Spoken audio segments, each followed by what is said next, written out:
Hello, everybody. Thank you all for joining us today on the fourth and final episode or series of our webinar, our four-part series for Insight Technology and Solutions. Today, we're going to be talking about decarbonization through IDD, which is the Integrated Digital Delivery. All right. As you guys have probably become very familiar with myself, my name is Luke Wing, and today we have Shivani Soni, who is our head of impact and innovation here at Symetri, where we will overlook kind of a global approach to how we address sustainability. Without further ado, I'm gonna go ahead and bring Shivani in and let her do her thing. All right. Thanks for that, Luke. All right. Thank you all for, as Luke said, joining us for our last and fourth part of our series, right? Before we dive into today's discussion, we'd like to give a brief overview of Symetri and our mission so we can quickly get to the main and the final topic of our four-part series.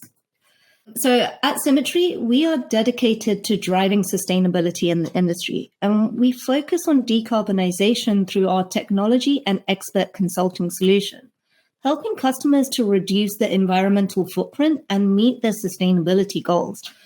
Our goal is to make a positive impact by leveraging our solutions and expertise to contribute to a more sustainable future.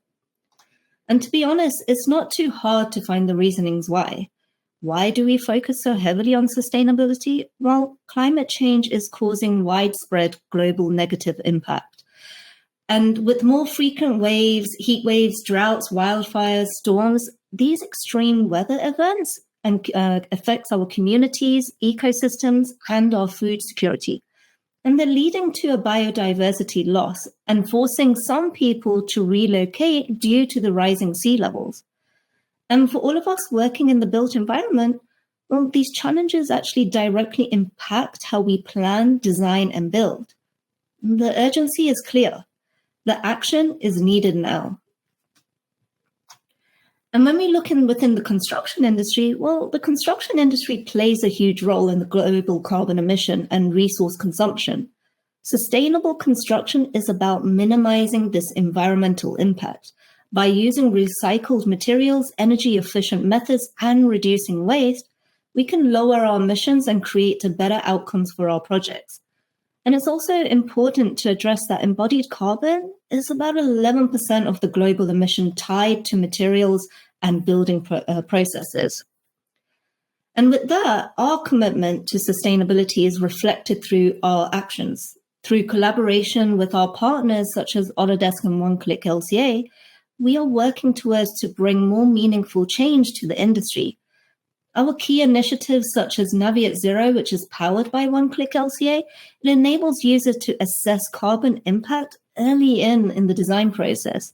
It's taking a proactive and a data-driven approach to reduce emissions from the start. And the Co-Innovation Lab, the driving force behind today's presentation, is focused on transparency, collaboration, and innovation. These values are essential for effective decarbonization. Our goal is to provide a more sustainable solutions that truly make a difference within the built environment. But let's start with today's topic. Today, we're starting with Lifecycle Assessment, or LCA, as it's better known as, and some of the workflow strategies that can actually support it.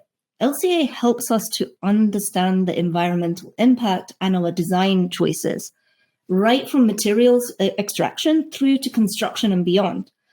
And while materials are definitely a big piece of the puzzle, it's really about looking at the whole life cycle of a building if we want to meet our sustainable goals. We'll break it down to some of the LCA processes step by step, and then you'll start to see that by focusing on some of the key stages, well, actually, we can start to make better decisions and drive more sustainable outcomes.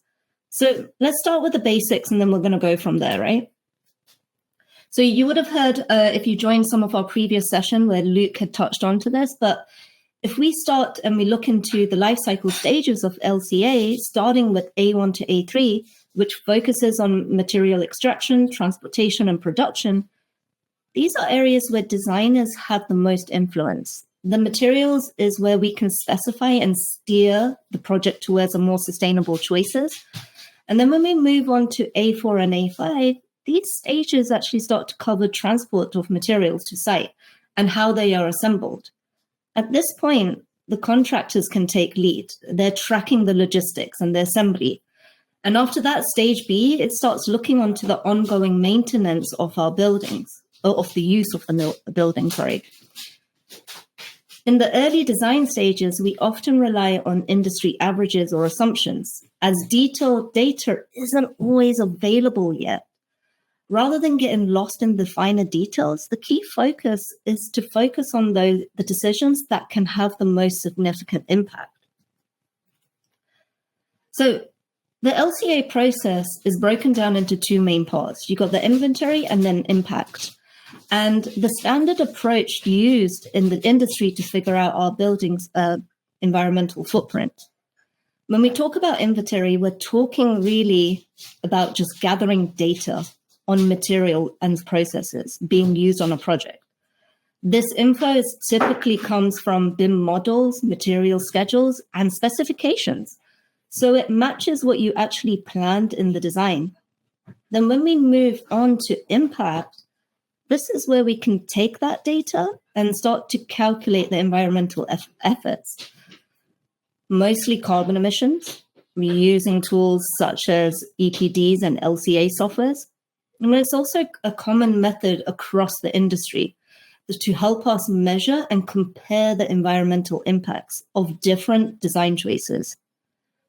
Together, these two parts give us a clear, consistent picture of a building's environmental performance, which is crucial for architects, engineers, and contractors when making these decisions.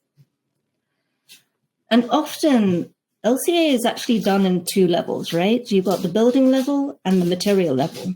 And both are key when it comes to achieving sustainability goals. But at the building level, we're looking at how the project stacks up against benchmarks. And this gives us a good idea of how the building's overall environmental performance is, whether there is value in reusing materials, or how can we balance embodied and operational carbon. But it's also a common approach in the sustainable design, and it helps with those bigger decisions. And then on the material level, we start to dig a little deeper. We look at the specific materials and assemblies that have high carbon. And this is where we start to consider alternatives that can lower the building's carbon footprint. And by working at both these levels, we make sure that we're covering everything from the big picture to the finer details, following the best practices across the industry.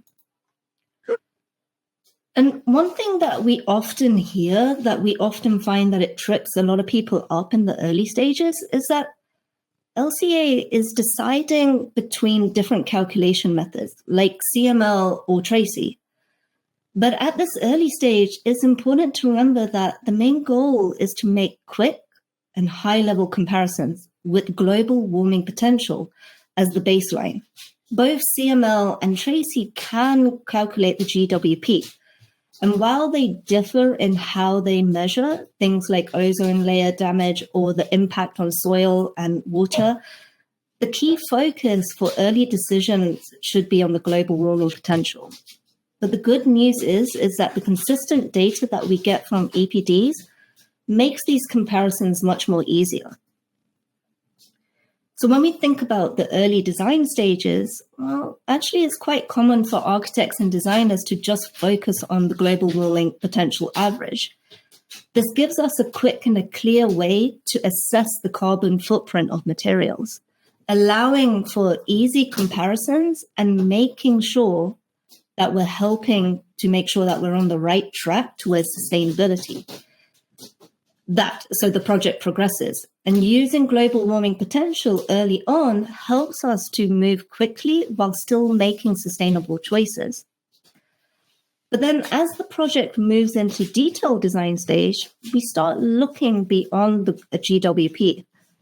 At this stage, sustainability experts do more of the in-depth assessments. It's often using methods like Tracy, which is common in North America, or CML, which is typically used in Europe.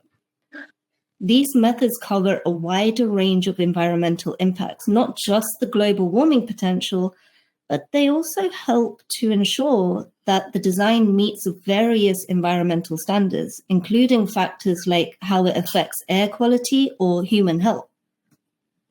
And as we move in the later stages of design and get closer to construction, well, the focus then shifts to fine-tuning the material choices and making sure that we're on track to meet sustainable certifications. Certifications like LEED for North America or BREEAM for Europe. And they typically involve detailed assessments and documentation. At this point, it's all about teamwork. Architects, designers, and sustainability experts working closely together. The goal is to balance the look and the functionality of a building with sustainability objects. And it's ensuring that the project not only meets the certification standards, but it also sets an example for responsible, forward-thinking design. The decisions that we make early on in the projects really have an impact on the overall sustainability of a project. By thinking about the life cycle of sustainability right from the offset, we can start to reduce the building's carbon footprint and make it more cost-effective over time. What we decide now will affect the building's emission throughout the life cycle. So by integrating sustainability into the design process early, we're actually ensuring that our projects are better for the environment and more efficient in the long run. And with that, I'm going to hand it over to Luke, who will start to share some insight on some workflow strategies that you can take from. Awesome. Thank you, Shivani. So with that in mind, let's go ahead and explore some of those practical workflows Shivani was just mentioning and how they really support an integrated digital delivery and really are going to help you guys get to your decarbonization efforts. I think this is kind of what we've all been waiting for. So let's go ahead and just dive into it. Okay.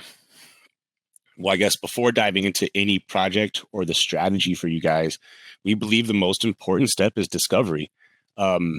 This is really a process where we encourage every organization we kind of work with to go through.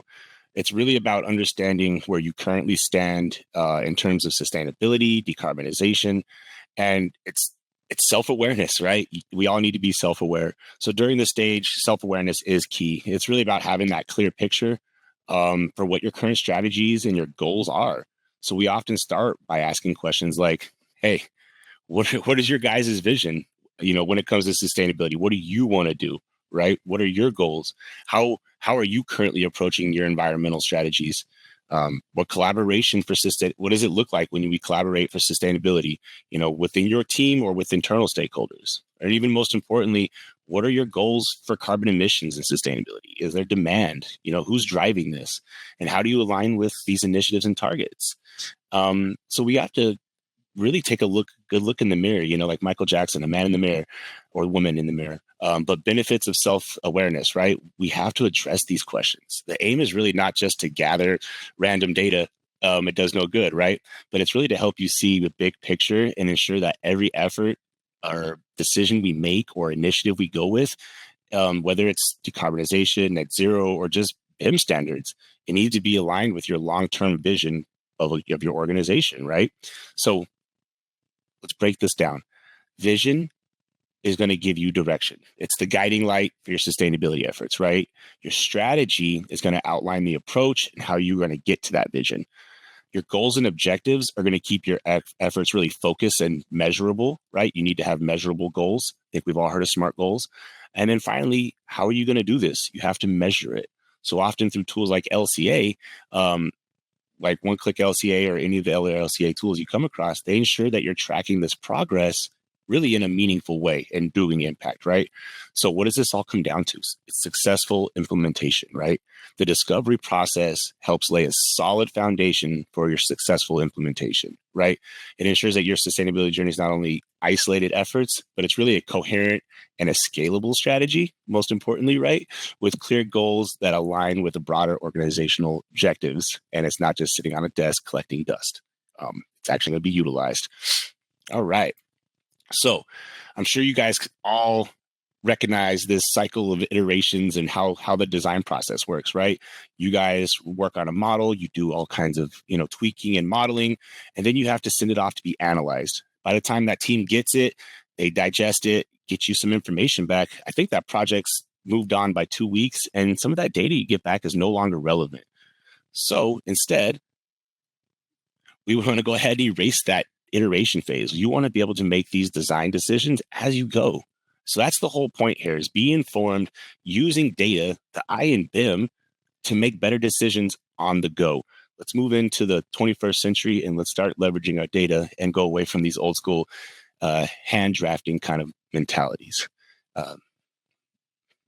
Next one, please. Thank you. All right. So here is my personal favorite. I just kind of biased, but let's just talk about the real value of what we've been talking about. I think you've heard this term throughout the entire webinar. It's called the PACI, or the Predictive Assembly Carbon Index, right? So basically, let's just go over how this saves time while making sustainability accessible for your team, right? So as you can see on the slide, the PACI is really designed to streamline daily carbon calculations within your Revit project template, right? So normally, when it comes to understanding these environmental impacts of your design, there's a lot of manual, time-consuming work involved, especially in the early stages when there's a lot of unknowns, right? Your EPDs are very accurate most of the time, so you're looking for data. How accurate is this data? Is it too much? So there's a lot of question marks, right? Well, when you're mapping materials, you're gathering that information. You're mapping materials to EPDs, and you're trying to calculate the global warming potential. And just to start on every single project, that could probably take up to a week at least, right? So with the PACI, we really try to take all the complexity of that process and the unknown and the gray area out of your hands, So as this animation will show, we do all the heavy lifting for you in your PACI. We're going to automatically benchmark your materials, your assemblies. We're going to pull from the industry-leading database like One-Click LCA, because we have a strategic partnership with them. And we're going to share that all that relevant, sustainable data, like your GWP values, is ready to go within your Revit model, in your template, right? So this means no more manual mapping or struggling to find the right EPD for each material, vetting through specifications. It's all ready to go in your model, right? It's all pre-mapped, pre-calculated, and you don't have to spend hours of initial setup for every project, right? So the benefit here is twofold. First, your designs get immediate insights into carbon footprint on their projects without any extra tools or LCA knowledge. That's fantastic. Baseline entry-level workflow, right? Second, it's going to allow you to really focus on what really matters in your design, right? It's your design work. You guys are designers. You're not LCA specialists. Most of you aren't, right? So you're going to design, and you'll be able to see those impacts and make, informed decisions, right? So it's ensuring that sustainability is woven into your process from day one. I think we've all said this. It needs to be, as daily work. Some needs to be how we work on the daily. It needs to be integrated into our workflow. And this is a way to truly integrate sustainability into everything you do, whether there's fee or not for the project, right? And because it's integrated into your Revit environment, you don't have to learn new software or a new system. And as soon as you select a wall or a floor type, the PACI really can isolate that assembly. It runs the analysis, and it captures all the materials in your model. And it's going to calculate those GWP values in a predefined area. And it's going to give your square footage or your cubic meters, wherever you're at, right? And from there, it's going to map everything to the correct EPDs, exports all the correct data to the file. So when you start a new project, those assemblies and their carbon metrics, they're all with you. You can always reuse them. And it's automatically populating schedules and carbon tools, right? So you're no longer bogged down with time-consuming setup work. Instead, you're empowered with accurate, sustainable data from the start, and it's allowing you to focus on refining designs, knowing what the environmental impact is being handled really kind of behind the scenes, right? So what's going on here? We're taking these, everyone says, oh, we use such different materials in every project. True, you may. However, there is 120, 200 materials in your project you use on every single project. Chipboard, steel, these things that we can start baselining and knowing as soon as you start drawing, we understand what the impact is.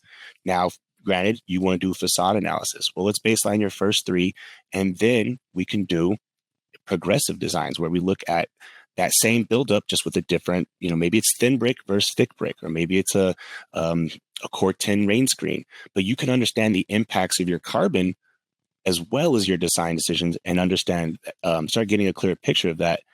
And then we really start getting cool and adding cost into this mix, but that'll be a little bit later. But the PACI really transformed the way you approach sustainability. It's going to make it faster, simpler, more effective without adding any extra steps to your workflow.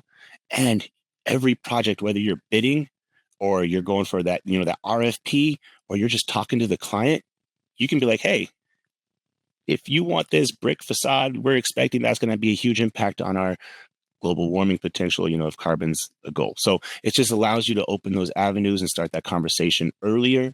As soon as you have a mass or a shape of a building, you can start understanding how your assemblies are going to perform on that project. All right, enough about the PACI. Like I said, I'm biased. I love it. I could spend all day here. However, what's the point of that? I know you guys maybe not see the end goal here, right? So you're like, oh, great, I have all my assemblies in there, but that's kind of static, right? Absolutely, it is static. And that's not what that's designed. It's not designed for that evolution, right? But you'll couple this on with the predictive LCA. And this is really where we're going to start optimizing these material impacts throughout that design phase, right? So now that your initial mapping is done, and maybe you had to map a handful of materials instead of hundreds because the new ones on this project that are unique, right? What this allows you to do is we're skipping that first couple weeks of initial mapping and EPD searching and spec specification, but we're getting instant impacts. So with the PLCA, basically, we're looking at that material level. We're understanding that animation, please. Thank you. That this is, we're going to investigate this wall assembly and say, that insulation layer is our biggest violator. It's in 4 different wall types. What are we going to do about it? Well, with the PACI and the PLCA, you'll be able to control, navigate, and quickly replace these, right? So now you're just swapping out material level. You're not looking at a building scope, and it's a lot less daunting, and you can get more done. If you don't change your specification, nothing is getting into the project. So if you can't focus in on a material and actually change something, the LCA is for nothing.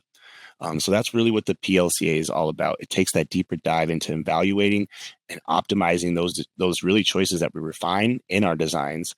And it's really about taking your initial insights from the PACI, utilizing that data as a head start, and really conducting that more detailed strategic assessment so you can identify within those key impacts, right? So it's really about exploring, getting better materials, replacing those materials, and it's just a more focused workflow, right?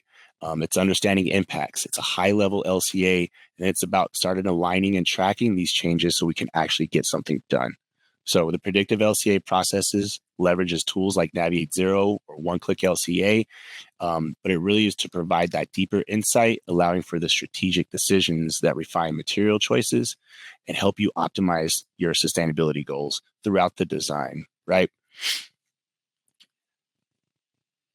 All right. So next on our list, we're going to then graduate into like the building LCA. This is probably what you guys are most familiar with and what people are trying to do, even in early stages, right?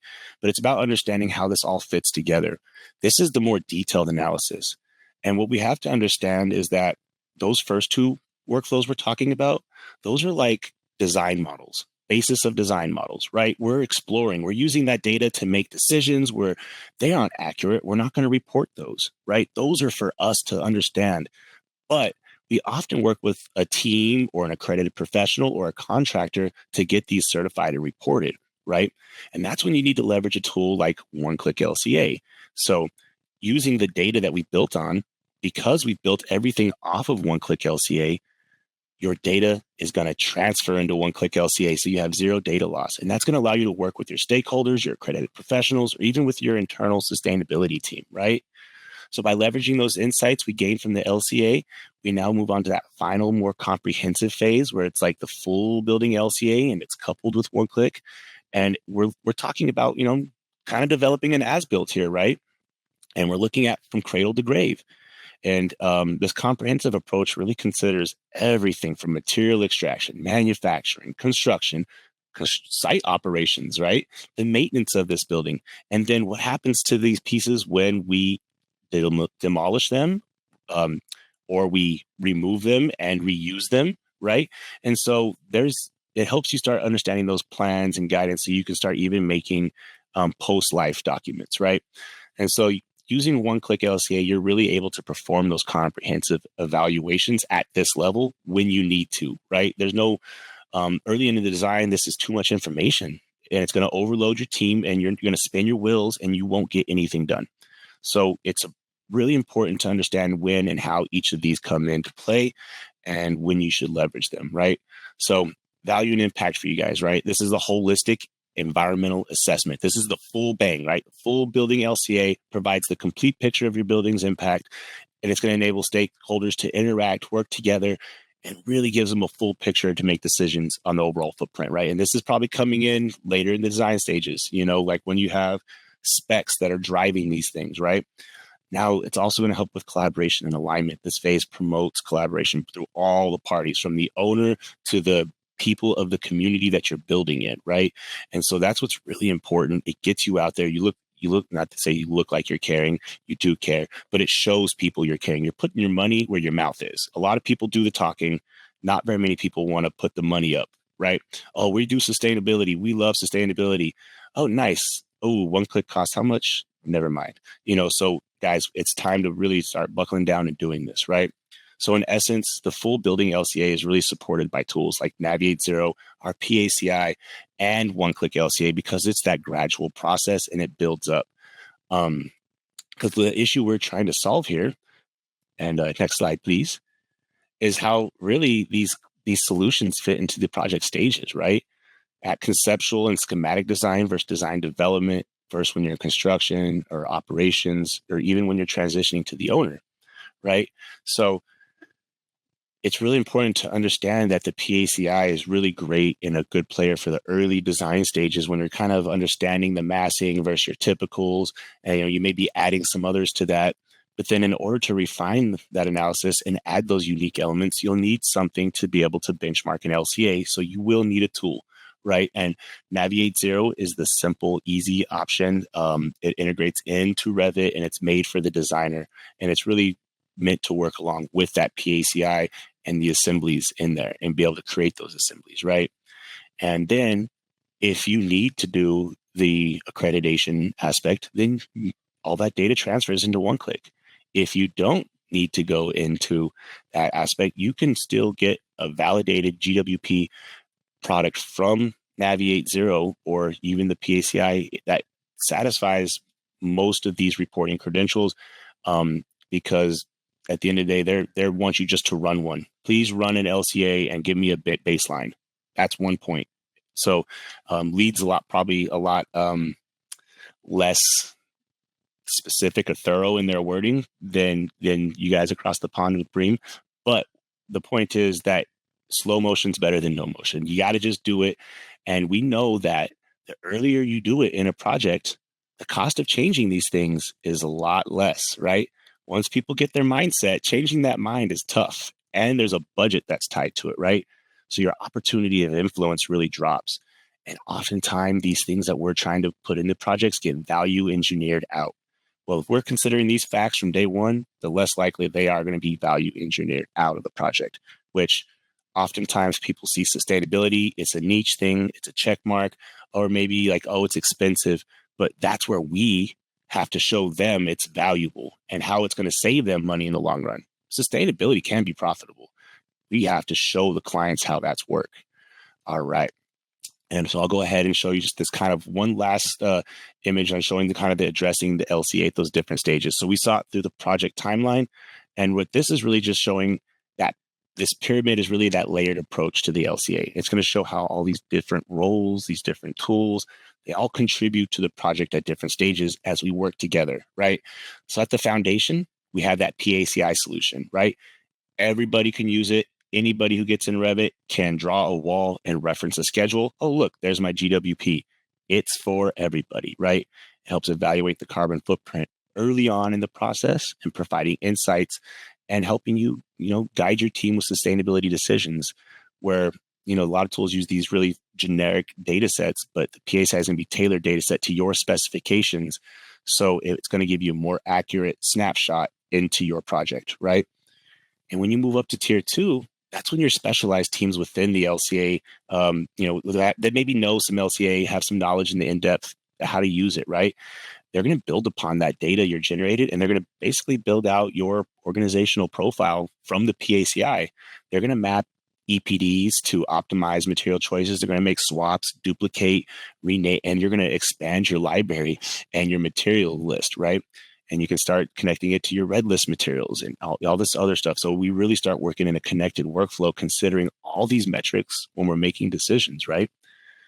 And at the top of the pyramid, you see builders and contractors. They use this refined data to really push the LCA process across the finish line, right? They're doing the as-built, they're doing the procuring. Our spec has to say you can purchase within these 3 materials that meet this guidance. And oftentimes carbon's not one of their biggest things they're looking at. They're looking at cost. Is it available? Can I get it? And so unless we put that language in there, they don't care, unfortunately. But they're the ones pushing this across the stage. They're the ones that are using the one-click LCA probably the most, alongside your accredited professionals. They're going to guide this whole thing. They're going to ensure alignment with your sustainability goals during construction and throughout the building lifecycle and the design phase. You guys have room to explore, make mistakes, understand. It doesn't have to be perfect. You have these people supporting you to really make sure that your building is going to be accurately represented and performing as best as possible, right? So whether you're starting with the PACI in the early stages and the workflow progresses through the specialized teams like Navigate Zero, and ensure it remains streamlined and you're aligned to those goals. And at the different project stages, the IDD, really the integrated digital delivery, the glue, that ensures the solutions like the PACI, or if you use Navigate Zero or one-click LCA or all of them together, that they're integrated seamlessly into your BIM workflows. Because at the end of the day, I know it sucks to say this, we still have to produce 2D documents. So the end of the day, that's our goal. I know the 3D models are amazing. I love it. I wish maybe one day we can use those as submittals, but right now 2D documents are our end goal, and we can't interrupt BIM workflows because we have to get those buildings out so we can get projects in, and we are a business. I get it, right? But we can do business better, right? We saw a slide earlier. We can do good and still make money and be profitable, right? So this integration really is hoping to ensure consistent, optimized workflows, really increasing that likelihood that it's going to be adopted, it's going to be utilized, understood, and it's going to help you guys get to your decarbonization goals, right? If you never start tracking or looking at it, you'll never know where you are. So it comes back to looking at the man or woman in the mirror and doing that self-awareness. Where are we? What are our goals? Are we really going to do this? Are we investing this or not? And so that's what the conversation we have to have. And when we do this, we make sure that your investment is worth it. So last one, we kind of rather on here, but our job as designers, right, is to use these LCA tools to make better decisions early on, like I've been harping on, right? It's going to refine your designs to lower your GWP. Your sustainability consultant is going to collect all this as-built data and understand those real-world impacts to the project. While LCA might seem, complex, our role is really to refine specifications. That's all you really have to do, right? To ensure contractors procure materials with lower GWPs. And people have been doing this for years. They use rules of thumb or Excel sheets, and they kind of we can do this. But now we have a way to validate, prove it, showcase this, visualize it. And this collaborative approach between designers, consultants, and contractors is going to transition us from the design intent to the as-built models, just how we do in BIM, right? We have an as-built or design model and a basis of design, and then an as-built. And it's going to really help us get this unified workflow eventually where that model lives on and it continues through the stages, right? So, like I said earlier, most often as designers, our LCA models are exploratory. We're learning from them. Consultants will create that as-built LCA based on procured materials. And our biggest influence as a designer in using LCA is refining your specifications. It's boring. It's not pretty, but specifications are going to drive your project. If your language isn't tight, they're purchasing cheap. I promise. I've been on the contracting side. All right. So if you want to make a change a spec. So in the pre-design stage, what are some things you can do? What stage can you get involved, right? Well, you're aligning strategic objectives. You're aligning with client business goals and cases. You can focus on your carbon footprint at a high level. Like, hey, is this a goal of ours? What do we want to be at? What's the baseline? And at what stage involves that? Are you getting involved in? Is it an initial brief? Are you looking at the budget? And these are topics you want to bring up in those early stages, right? In design stage, you want to do initial concept designs, massing, structure, understand big impacts. And that's where the PACI comes in. You can start applying those typical assemblies to these masses and structures and saying, oh, wow, it's a lot of brick. Maybe we should look at thin face brick. Cool. And you can start making those design decisions from day one, so you're not getting slapped in the face with budget surprises, right? In the construction phase, they're using all this data because we put them so far ahead. Our specs are nice and tight. The contractors just doing it. And it's these EPDs are in one-click LCA because we specified that product based with our language. We can't specify a product, but we can get really creative with our language, right? And even to how these materials and elements live on through the handover phase. Hey, when you repurchase a new air handler for this building, it needs to reach this efficiency level and produce at this, so the rest of the building doesn't go out of whack. So many times I've seen underground air systems designed. The user goes in and messes with it, and the system becomes unbalanced. What can you do, right? But there's a lot of designers that are putting rules in place about how these buildings are utilized if they want to maintain performance, right? All righty. And so I think that will lead us into this kind of tying this all together, right? We're going to be integrating BIM and LCA workflows to improve both efficiency and sustainability through 4 key phases, right? We're looking at motivating people. We're looking at the exploration phase. We're looking at the integration phase and the evaluation phase, right? And so what do these mean? Well, BIM and LCA, we want to establish that framework, define those decision-making processes. We're going to outline sustainability requirements, and we're going to embed it into everyday workflows, right? But in the exploration phase, we're going to look at tools. We're going to understand, is it Revit, Navigate Zero, one-click? Are they all of them together? Is it one of them? Conduct these case studies. Show your firm's value, how much you know. Flex your stuff, guys. That's what that's for, right? And when we set up our project goals and conduct these lifecycle inventories, we want to make sure that it's integrated into our project so users aren't thinking about it. It's how we work. Carbon is what we do, right? In the evaluation phase, we have to be honest with ourselves. No more fluffing our LCA models, guys. I've seen people go in there and there's like, oh, green cloud, green cloud, green cloud. Guys, that's not how it's purchased. That's not how it works. We have to be real with ourselves. This evaluation phase. We have to assess those environmental impacts, compare results, be honest, define the best proposal, and reduce the carbon footprint from day one. Let's go into this RFI or RFP with understanding of what our footprint is, right? And this will help us achieve both immediate and our long-term goals. All right, enough of me rambling, and we'll go ahead and just get into the case studies now. All right. So in these case studies, I think you guys have all been waiting for. In our first session, you heard from wonderful Brandon Beatrice, right, at Bernheimer Architecture. And through this process, we became pretty good friends. He's a great person. And it was really interesting to see how he took our workflow and evolved it. So I'm just going to give you a little insight into some of the challenges, the solutions, and maybe some of the outcomes. Now, the outcomes here, we're not, is constantly evolving and there's numbers involved, but this is more like high level impact, right? The next one gets into kind of some numbers. So we're going to take a look just really how we worked with Bernheimer Architecture to address these sustainability challenges. So first we identified their key challenges. They needed a way to understand office standards and be able to compare those to baselines for future certifications like the ILFI zero carbon certification, right? A major hurdle was being able to communicate the carbon impact of their design choices at this early stage, like concept schematic design, right? So it's not only to architects, to clients and engineers, but there are other stakeholders that were involved in the project, even the community, right? So additionally, they wanted a solution that was simple, and deployable to their team for everybody. A method with a lower barrier to entry that could really measure the carbon impact accurately of their design directly within their Revit model, not overwhelming the rest of the staff. So our solution was to address these challenges. We wanted to partner with them, right? We with them to develop a custom solution for what they needed. We created what's called the Predictive Assembly Carbon Index, as you guys heard all about the PACI, which is essentially a catalog of their assemblies with their walls, floors, roofs, and their embodied carbon data for all those assemblies can be pulled directly into their designs.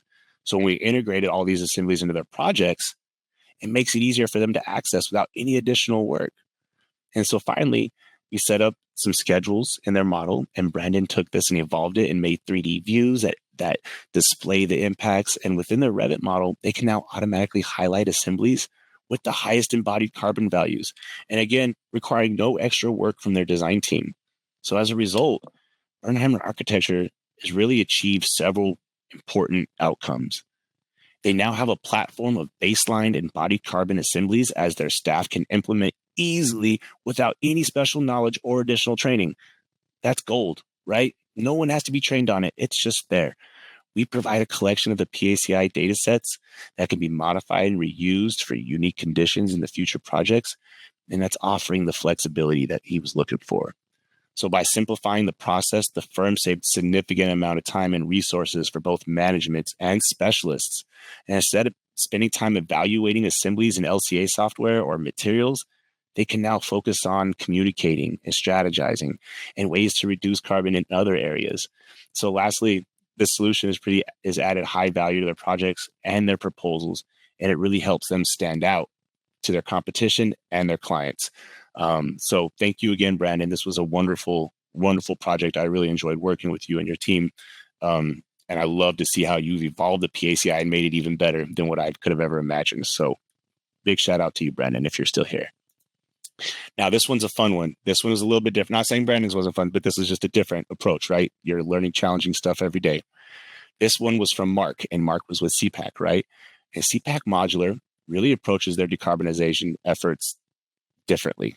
They know this is in. They had to investment. They're ready to go, right?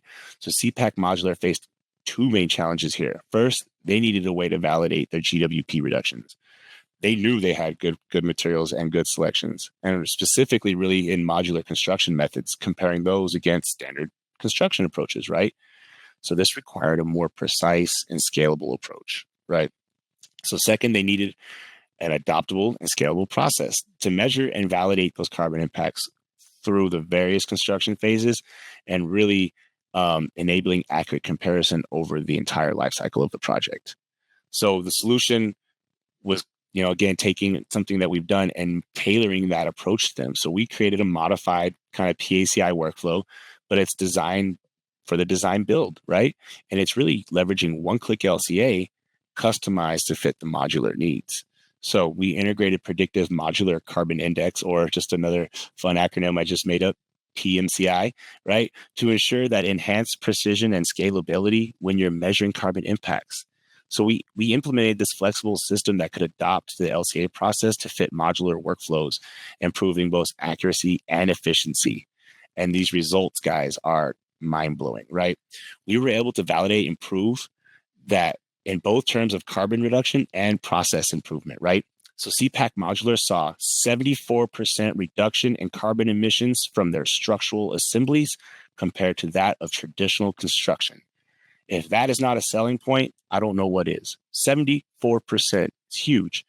There was also a 51% reduction in emissions from architectural materials by cutting the GWP down from 83,000 kilograms of CO2e down to 4,090 kilograms of CO2e. That's more than half of their emissions in architectural fit-out materials eliminated. Amazing, right? Now, what they did with foundations, because they lightened up everything and everything's modular, they were able to reduce foundational concrete, which is one of our biggest impactors in projects, by 83%.